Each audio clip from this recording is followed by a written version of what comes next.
Hey guys, it's Dez for Metro by T-Mobile, and today we're introducing the new Moto G Stylus 5G.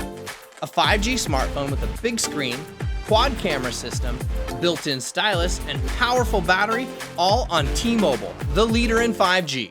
Let's check it out.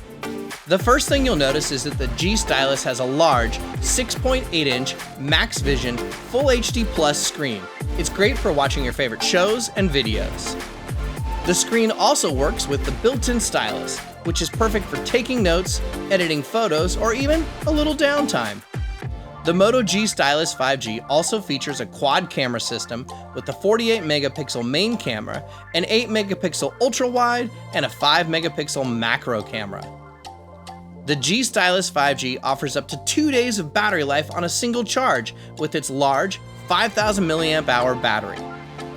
The Moto G Stylus 5G runs Android 11 out of the box, has 4 gigs of RAM and 128 gigs of storage, expandable up to a terabyte with a micro SD card slot. Now, let's see what's inside the box. You've got the new Moto G Stylus 5G, documentation, USB-C charging cable, and 10-watt charger. The new Moto G Stylus 5G, a big screen with a built-in stylus, quad camera system, and powerful battery, all on T-Mobile, the leader in 5G. Check it out at your favorite Metro by T-Mobile store or metrobytmobile.com. Thanks for watching, and stay tuned for another great video coming up next.